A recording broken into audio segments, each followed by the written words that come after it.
No seu dia a dia, como Jesus tem se apresentado para você? Tem percebido Ele através da palavra? Tem visto Ele através dos seus milagres, das curas, da libertação? Afinal de contas, como você tem se encontrado com o Senhor?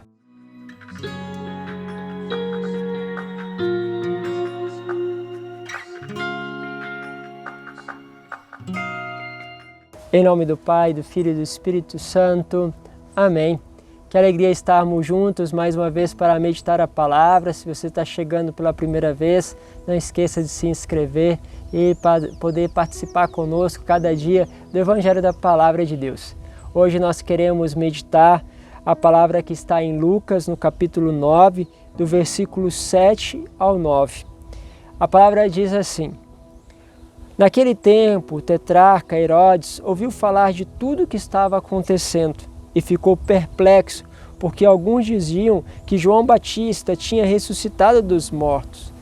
Todo mundo pensava um pouquinho sobre isso, porque afinal de contas, os milagres que se realizavam, as coisas que aconteciam, só poderia ser a ação de um profeta. E aquilo colocava o questionamento. Então imagine quem acreditava realmente que pudesse haver uma reencarnação, né, como as religiões espíritas acreditam, e aqueles que não acreditavam. Havia ali um jogo de crença, de descrença, ainda mais aqui partindo desta realidade pagã, romana. Então nós temos aqui essa coisa: quem é essa pessoa? Por que esses milagres extraordinários estão acontecendo? Outros diziam que Elias tinha aparecido, o grande profeta que realizava grandes sinais, Elias. Outros ainda que era um antigo dos profetas que havia ressuscitado. Então Herodes disse: Eu mandei degolar João. Quem é esse homem sobre quem ouço falar estas coisas? E procurava ver Jesus. Herodes então queria ver Jesus. Ver Jesus por quê?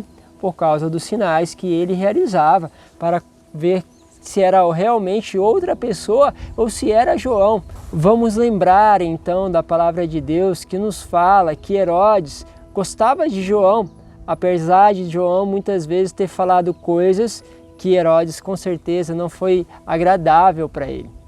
Porém, havia uma simpatia de Herodes. Aqui, Herodes quer agora conhecer Jesus pelos seus milagres. E essa é uma das situações que muitas vezes se retorna na história da igreja, na história da humanidade.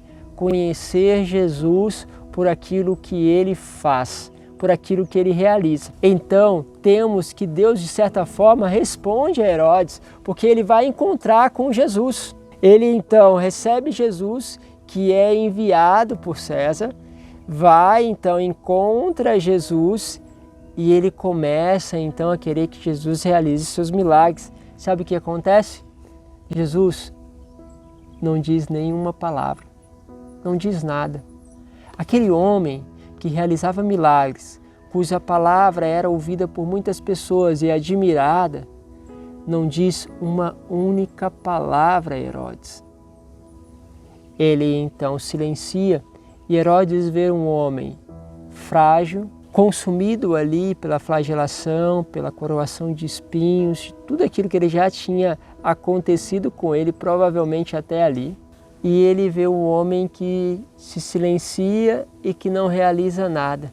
Afinal de contas, era esse mesmo homem? Meus caros, quando eu penso nisso, eu logo me lembro de Jesus Eucarístico. Corremos o sério risco de encontrar com Jesus Eucarístico somente esperando dele milagres. E eu não quero tirar aqui a graça de tudo isso, porque já vi Deus realizar muitos milagres e Ele deseja realizar muitos milagres. Mas quero fazer um convite a um salto, que é o salto de ver Jesus. Não simplesmente ali pelos milagres que Ele realiza pela Eucaristia, enquanto muitas vezes ali na procissão eucarística as pessoas tocam Jesus e são curadas e libertadas. Mas reconhecendo a fragilidade daquele pão, o Jesus frágil que encontrou-se com Herodes, que no silêncio daquele pão, o Jesus que se silenciou diante do caminho de morte que ele estava percorrendo, e muitas vezes a Eucaristia sofre este caminho de morte. muitas vezes porque é deixada de qualquer modo, é colocada à parte, muitas vezes não reconhecida como presença de Deus. Tantas coisas fazem Jesus Eucarístico sofrer. Ali estava ele, também diante de Herodes, sendo carregado por outros, mesmo sendo Deus, sendo conduzido por outros, e olha, soldados que poderiam ter dignidade, só estavam realizando o seu trabalho, e soldados que o maltratavam.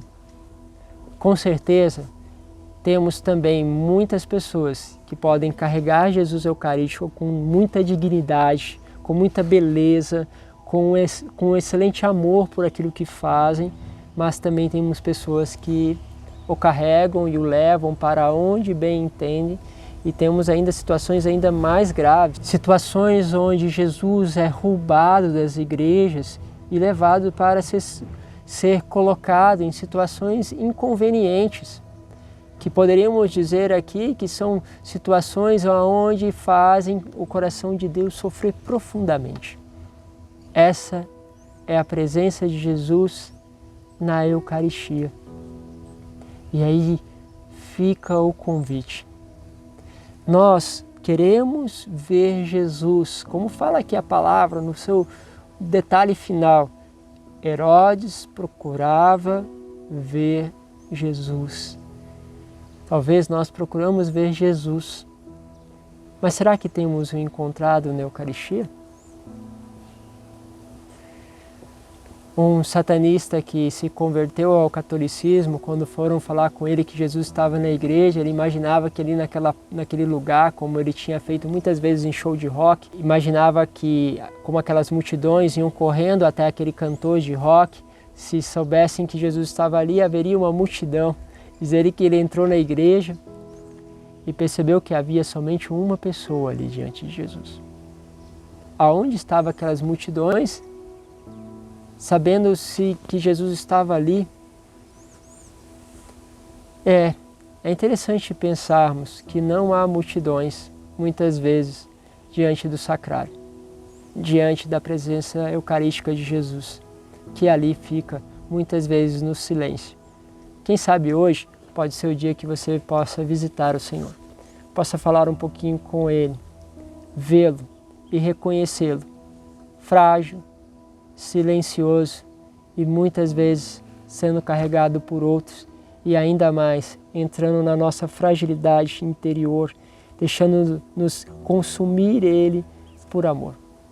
Que exemplo extraordinário de Deus, que não só realiza isso no passado, mas se renova no sentido de que aquela memória continua na história por toda a eternidade.